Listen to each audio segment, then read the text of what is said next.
Okay, we're launched. Well, welcome to Mind Shifting Monday with Mitch. My name is Mitch Weisberg, and I talk every Monday on different topics having to do with mind shifting. Today, we're talking about learning to listen without an agenda. Although I will say, I hope you do have an agenda for this because I hope that your agenda is to learn how to listen better in order to provoke much better and meaningful conversations with others, and in order to be able to really accomplish goals and make your points much better. So I have a question. When you're having a conversation with another person, um, do you enjoy it when you're talking and you kind of discern that they aren't really listening. They're just waiting to have a chance to tell you what's on their mind. And my guess is, well, I'd love to see some comments from people, but my guess is that no, it's not a particularly enjoyable time. And the purpose of this session is to learn how not to do that to others, and in learning that, how to be more effective communicators. Fran Lebowitz had said that the opposite of talking isn't listening. The opposite of talking is waiting. Well, that's not what we're trying to through here. We're trying to say, yes, the opposite of talking can be listening. And when it is listening, your conversations are going to be more enjoyable and more fruitful. Just recall a time that you felt that you were waited on in a conversation rather than listened to. And as you recall that time, can you notice the physical sensation that you felt in that moment? Was it a tightening of the stomach? Maybe it was some heat in the chest. Maybe it was a voice. You know, this it really anchors the concept of something called limbic friction in our bodies. So, limbic friction refers to that internal tension or conflict between the brain's emotional and logical systems, particularly between the limbic system and the prefrontal cortex. Limbic friction is associated with anxiety, depression, and stress. Now, this is what you experience when you're talking to someone and you sense that they're not listening, right? Some anxiety, some depression, some stress. And it's also what they experience when you're wrapped up in your own agenda.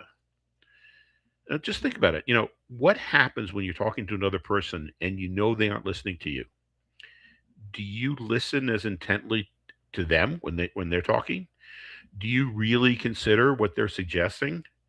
Is it enjoyable? I mean, do you feel connected to them? My guess is no. And this talk is how to learn not to have that effect on others. So one thing to consider is like, when might you have an agenda? Well, we all talk to people, and there are times when we want to fix them or we want to fix their problems. Like, they express a strong emotion, sadness, anger, or fear. And it might be that our agenda is to make them feel better so we don't have to witness their discomfort.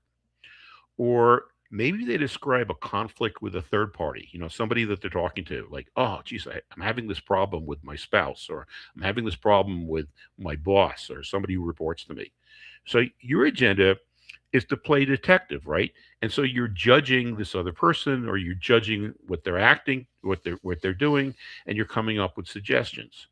Or they share a goal or a dream. And very often, your agenda is to point out the practical hurdles or give them a reality check.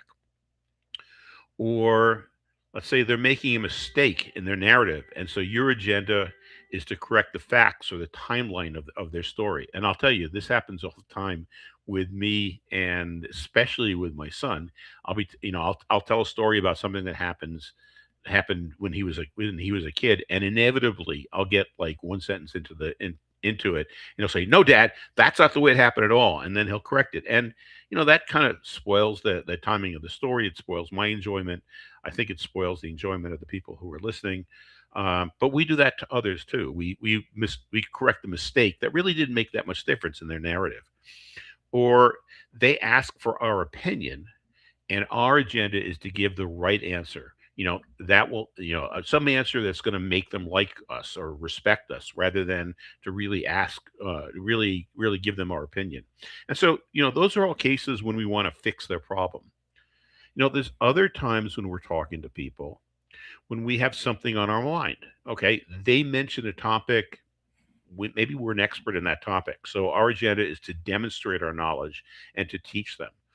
Or they describe an experience similar to one we've had. Oh, geez, I was really sick here, or I was playing tennis and I did this, or at work I did this. And so our agenda is to pivot their story to our own experience. This is kind of the one upper agenda.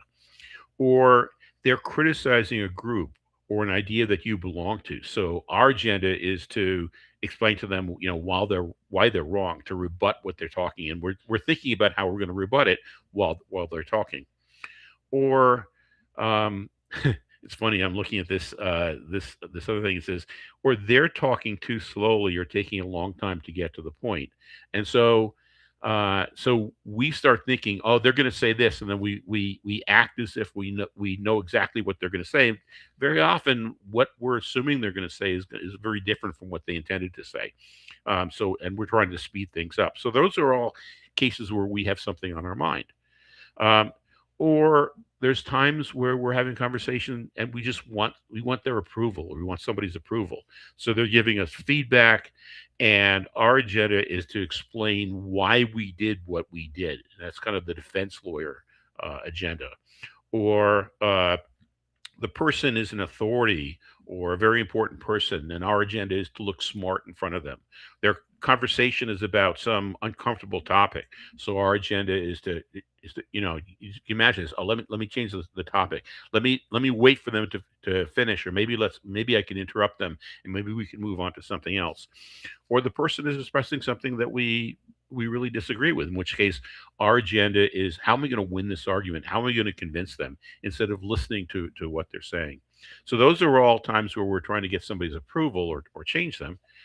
And then there's all these efficiency agendas also that we could have. We're in a time crunch. So it's just we have to wait for them to talk, but basically we're just trying to get this thing over so we can get across to them what we need to get across. Or they're venting, and and we just don't want to hear it anymore, right? Our agenda is to just get them to stop complaining, so that we can move on to something else. Or they're talking longer that we would like them to. Or sometimes, they're interrupting us, and when they're interrupting us, our agenda is, I got to get back. I got to, somehow or other, I have to figure out how to interrupt them, or I have to get my point across. So those are all different times, and I think one of the first things, if we're going to learn how to listen without an agenda, is to become aware that, hey, something, maybe we're going to these conversations with a goal of fixing their problem. Maybe we already have something on our mind. Maybe we want their approval. Maybe we want to prove that we're right. Maybe we want things to be more efficient. But as long as we're thinking those things, we have an agenda. Having an agenda is generally a thoughtless reaction. Now, what by thoughtless, I don't mean like we are thoughtless.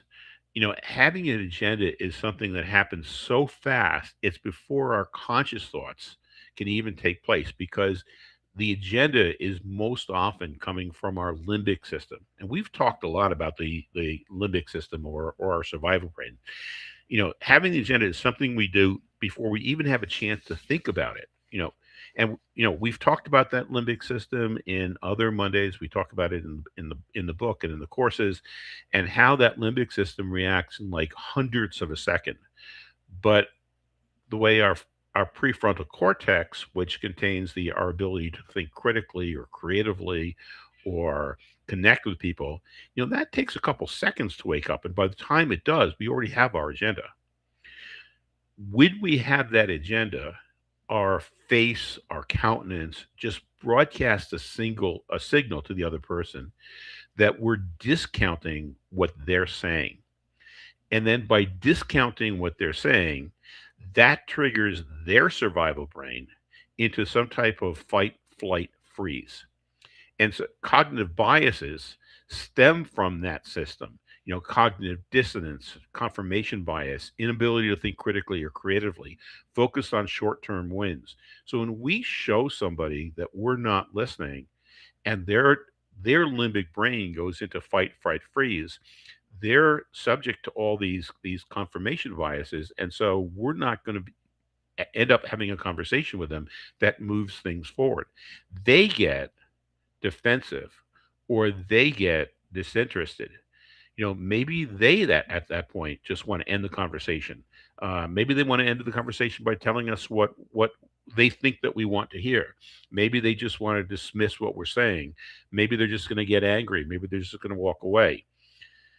So the question is, since having an agenda tends to have those effects on other people, and the biggest effect is that it's not a conversation anymore. It becomes a conflict or a dispute or something that people just want to end.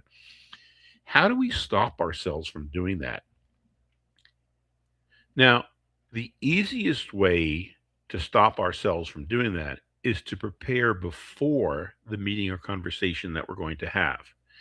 And probably the easiest thing to do is before the conversation that we're going to have, um, just decide, something, I'm going to maintain a empathetic mindset as I have this conversation. I'm just going to listen, make sure I understand, and then respond in a way that honors what the other person said. And so if I can come up with that mindset before a conversation, then I'm much less likely to have an agenda and have that agenda get in the way of having a real conversation uh, with the other person. Perhaps that no agenda or mantra might be, hmm, my only goal for the next 10 minutes is to understand. Each time they say something, I'm going to acknowledge what they said and I'm going to come up with something that they said that I can agree with. So that's pretty much what I go through when I know I'm going to have a difficult conversation with a person. Is I set my mind that my goal is to have a connection first, and only once we have a connection will I go through and start trying to problem solve. So I'm going to repeat that mantra again because I think it's really important. So I say to myself, my only goal for the next 10 minutes is to understand. Each time this other person says something, I'm going to acknowledge it and I'm going to find something that I can agree with. So the other question is, that's helpful if we can prepare in advance. Sometimes we're having a conversation. How do we realize we're having an agenda as we're having a conversation and take steps to stop that? Well, the number one thing is self-awareness, okay? And that self-awareness can begin with a pause. So when the person says something, is to deliberately not speak, to pause some amount of time, like a second or two or three, which is enough time to allow our brains to deprogram our amygdala and tap into our prefrontal cortex. And then at during that pause, we can ask ourselves, how could we be feeling and responding if we were focused on one of our sage powers? Now, we've talked before about the five sage powers, but let's just say, we were thinking, person said something, we can immediately sense that we want to argue with them, we're going to disagree with them, we're going to ask them to be quiet because they're talking too long. We realize, oh, let me pause, and then we can ask ourselves, if I were to exemplify empathy right now, if my goal was to connect and not to accomplish something, how would I be feeling and acting? Or I could ask myself, Something, if my goal was exploration, if my goal was just to explore what the other person was talking, how could I use my curiosity in this conversation? Or picking a third one of the sage powers, navigate. Navigate is to align with our higher goals. And one of our higher goals might be the goal of having a good relationship with this person.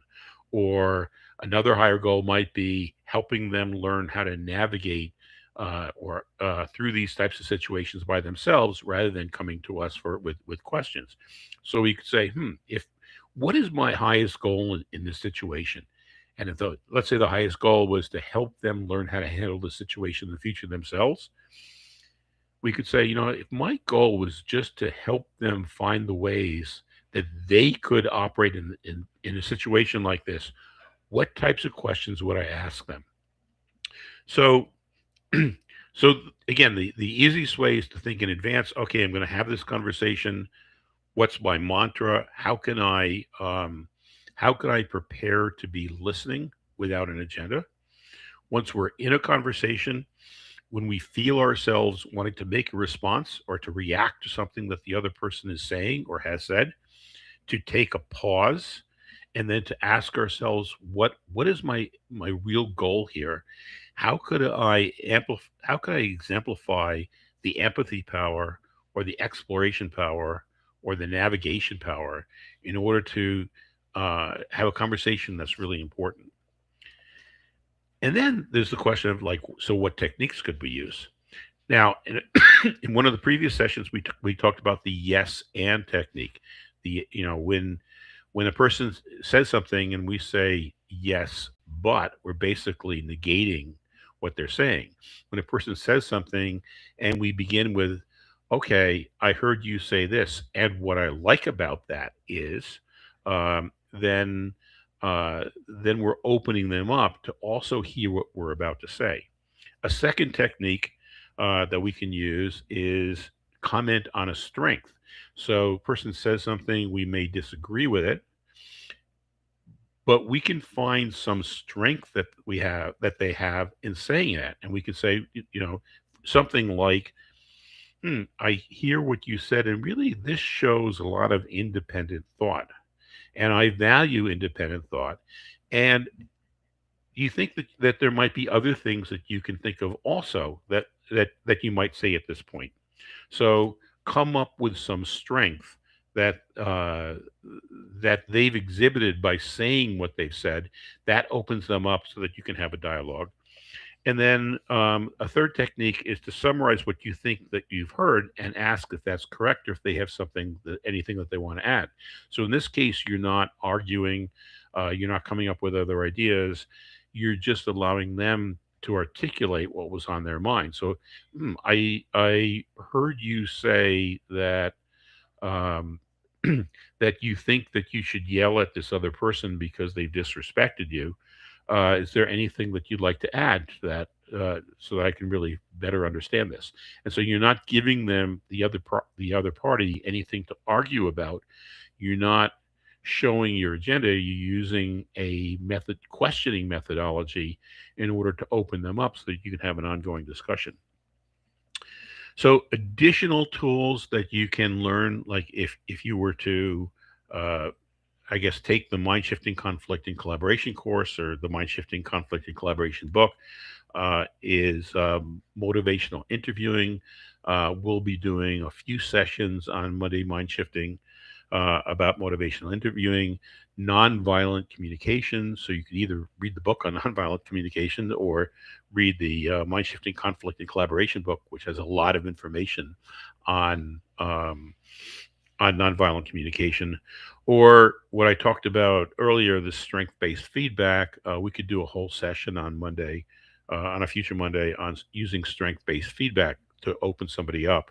And these are all tools that you can use to help you avoid using an agenda to turn a conversation into a confrontation instead of a dialogue with another person that you're both enjoying. So I'd like to close with a challenge for today, okay? And that is for the rest of the day, or maybe even tomorrow, try to catch yourself waiting instead of listening. And when you catch it, don't judge yourself. Don't label, just label it. Don't say, "Oh, how can it be so stupid? I have I'm already arguing with this person. I already have this agenda." So you're not judging yourself. You're just labeling, "Oh, you know something? I have an agenda." Having labeled it, then just take a breath and invite one of your sage powers to get back in the room. So that's the challenge. Catch yourself sometime in the next day when you're acting on your agenda instead of listening. Label it like, oh, I have an agenda here. Take a deep breath and then say, you know something, how could I invite my sage powers back in the room? By doing this, you're going to find that in your conversations, you're going to have better relations with others. Those conversations are going to lead to better joint problem solving and decision making because both parties are going to be able to use their prefrontal cortex and not get stuck in their survival brains. As you're having those conversations, you're going to be happy because as you're connecting with other people and you're in your sage mindset, your brain is going to be releasing the happy hormones, right? You're going to get a jolt of dopamine, oxytocin, serotonin, and endorphins, and those are pleasant. And you're going to feel really engaged in those conversations, and so is the other party.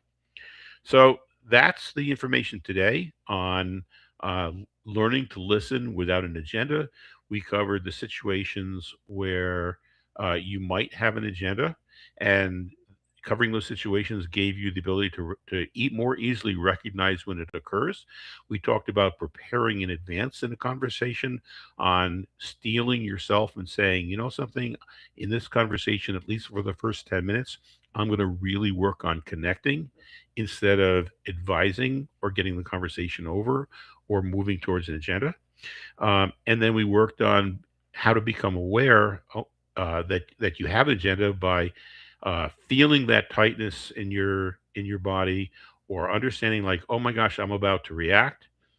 Take a breath, pause, ask yourself how to re-engage your sage mind, and then ask a question that uses the yes and, or what I like about that technique, or find some strength in what the other person said, or summarize what you think you heard and ask if that's correct, or ask them if they have anything else to add.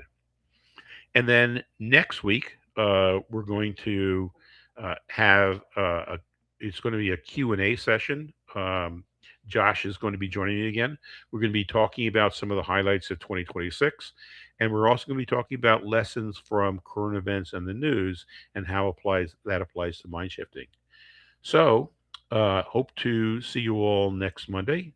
And thank you all for joining and listening to me. Uh, and I'll sign off. Have a good week.